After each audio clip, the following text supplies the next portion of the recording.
couple of pictures, both first for me. The one on the left is a picture of me after my first ever skydive in Scotland back in 2010, Skydive Langar. The picture on the right is the team leaving the Twin Otter with skydivers on at my first championship. I kind of want to talk today about here, wherever you are in your skydiving journey, that's quite you represent you. I think when we first start skydiving, it's really good fun, it's exciting, it's exhilarating, we're just happy to survive the jump, we land with a big smile because the jump went well. Somewhere along the line, we realised that actually there's a concept of being good at skydiving, which certainly when I do static line progression, I think we just get out of the plane and we survived it, really completed it. Depending how you progress, if you're at this one, you realise somebody learns a lot quicker than you become better at it. Yeah, but further down the line, if we have a chance to be good at skydiving, also competing against each other. So if anyone is a bit competitive, get in your head, maybe I can compete with this, and not just throwing myself out of the plane and having a really good time. This is four-way skydiving. How many people are in a four-way skydiving team? Yeah, it's 5. So, Pete here is a camera flyer for Chimera. And for anyone that doesn't know, the way four-way works, we have 5 people. 4 of them are in the formations making shapes. There's a set of shapes to do for each round, for predefined for that round. The camera flyer films them, links to the judges, and how many formations you can make. 35 seconds gets you your score for that round. I'd say four-way is the most accessible way to get into competition skydiving. All you need to have is your FS1, your sign-off to jump, a group of 4 people who can go to compete in skydiving. I'll show you a video here of Arizona airspeed. So these guys are world champions in four-way skydiving. Just to give you an idea of how good you can get. For anyone that's done a bit of jumping already, you know how we're barely getting stable at this point out of plane sometimes. These guys have so much control. I think we'll be turning to lots of points. At this level, they're all doing it pretty much professionals, full-time job, training all the time. You can see the summations that are set 35 seconds without this is the judges scoring the points as they can. These guys are pretty good. This is about as good as it gets. One round. So you might have just watched that and thought, oh no, am I good enough to be doing skydiving game? I've never been doing anything like that. The answer to am I good enough to compete? Almost certainly yes. This is my first team, called the Pajama Brothers, back in 2016. These were our scores for our first competition. So we managed to get a 0 in every single round, and we finally scored our first point in the last round. We pretty much had all just got FS1.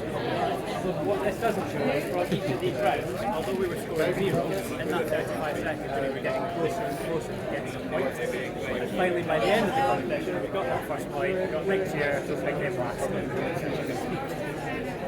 By sticking with that team, by the time we got to end of summer in the Nationals, we were actually scoring an average of 6 points per round. So if right now you're at the stage at the start of this season, coming into the start of the season, not able to really build a four-way, by summer you could be looking at doing a 6-point average for the training. And then later that season we got into September the European Skydiving League, where we actually came to one up, with an average of 10 points per round. If you're wondering, that's me in the picture here, just behind you. Talk a little bit about competition. We've got the UK Skydiving League. This is the ideal first competition to try. There's usually one in the north of the country, one in the centre, one in the south. All you need is an FS1 to turn up. And then there's nationals, which usually skydiving also the last weekend of August. Here, go to be in national competition. The great thing about this is the different categories. So we've got rookie, single A, double A, triple A.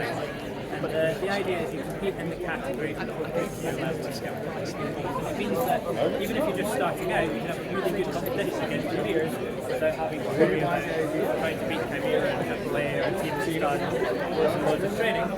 You pick the category that's right for your level of skill. I'm going to go back. I'm going to give a selection of formations that's simpler for the easier categories. Sequences are in order, and it's pretty simple. We then got the European Skydiving League, so that was the one that we managed to win, the Iceland category. category. That's a really fun competition. It moves around different places in Europe. Again, you can enter that in any category, and you get points for your country for where you place in your category. You get the same number of points for winning group as you do for winning AAA. You can turn up and be an asset to your country at this competition, no matter which category you're in. I think the World Cup, the World Championships, so a little bit more elite, so they only have AAA. The World Cup is every 2 years, and we can send 4 teams per country. The World Championship every 2 years. The other year, for that one, it's only 1 team per country that can go to that. So you have to win the national split, can't represent Britain at a World Championship. And you might be thinking you're a really long way off from being able to make it to World Cup or World Championships. But actually, last year, the qualification for the World Cup for Norway, we had 4 teams invited to AAA, but due to some teams retiring, finishing and moving on, they declined their invites, it went down and down and down. We ended up with a team that came 8th with an invite to go to the World Cup. So actually, if you work your way up the categories, beats in AAA, you have a fair shot of getting an invite to go to the World Cup. A little bit about my journey. So I've talked about how I did the World Cup, how I actually got there. So in rookie and single A, that first year in 2016, we did about 6 hours in the wind tunnel and about 10 or 20 jumps. That might seem a little bit expensive. There's some good deals today on tunnel, don't buy some tunnel time. But 6 hours is split between the 4 of you. So you've got 4 friends sharing the time. So it's actually cheaper than doing 2 hours of free flying. So for that amount of tunnel, you can go and get pretty good and be able to be competitive in single A, have a really good time and actually compete as well. We could do a fair bit more in our AA and AAA years, set up to about 100 jumps per year and about 10 hours of tunnel each time as well. But that was enough to get us to 2018 we qualified for the World Cup. Just 2 years after that first team where we were getting no points at all, we were qualifying for World Cup. So it's achievable to get to that standard. Next year we did the World Cup and also I stepped up a little bit of 8-way as well. With the 8-way I was lucky to join the existing national team, so I slotted in with them, won nationals and got qualified for a World Championship. 4-way and 8-way are quite different. I would say that 4-way is perhaps a bit faster and 8-way is a bit more precise. There's different challenges. 8-way exits, a thing of beauty coming off the plane. Flying that jump is absolutely amazing, getting 8 people out all linked, but it's the same exit every time. Whereas in 4-way, we can launch different exits for each round, so it's more challenging. You've got a whole lot of different exits to try, and they're all a bit easier perhaps than 8-way. A little bit about progression at Langar specifically. So, doing our jumps at Langar definitely helped the team. I used this picture here with Phil Curtis in it. This is from a day where one of our teammates, Potter, had accidentally slept in and missed our first morning of training. And we had Phil was just kicking around the drop zone and offered to jump with us. Now, you might get that elsewhere, but Phil has won medals in AAA 4-way, he's been the 8-way national champion. It wasn't the case as him just happening to slot in, he was able to jump with us and raise the level of the team and give us some free coaching as well. And it's not something you can have anywhere. Langar, we're really lucky that you've got 4-way national champions, 8-way national champions, world record holders, just floating around, happy to help out, help them progress really quickly, give you some of that information and skills. Phil was also able to help us with our exits, which initially looked a bit like this. We'd done all of our tunnels first, but Phil was on hand to spend a couple hours with us going through exit theory on the ground to get rid of this happening out the door.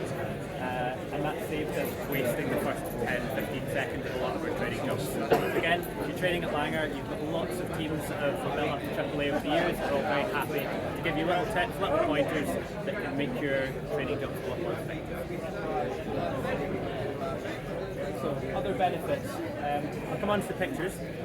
The general point I want to make here is that while doing the competitions is really good fun, and if you're competitive, it's nice to win things, it also is probably the best way to improve your own personal flying skills. If you think of learning any other sport, you would take one part of it and you would practice it repeatedly. I think in a lot of other parts of skydiving, we maybe have one go at last diver, it takes us a bit long to get there, we go, I'm not very good at that, never mind. I feel that'd be a bit like trying to learn tennis. You try to serve once and you go, oh, that didn't work, and then you never try it again. Whereas if you're doing team skydiving, you've got a coach, you've got a video debrief, you can fine-tune little bits of it and practice the same thing again and again, and that will accelerate your progression. So I've got big wing and I've got AFS here. Where I got my AFS instructor rating last year. The skills I learned doing 4-way and 8-way competition massively helped towards passing my AFS course, with these two pretending to be bad students, and then even more so chasing new students across the sky doing incredible things you can possibly expect.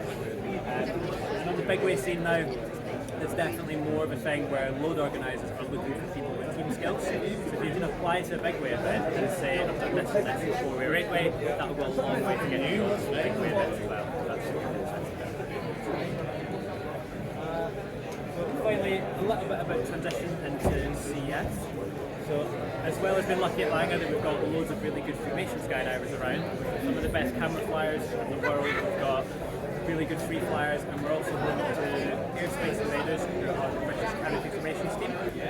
Last year I started doing a bit of CF, so the 2-way and 4-way team in CF. In this we're able to apply a lot of the learnings from putting information skydiving to CF.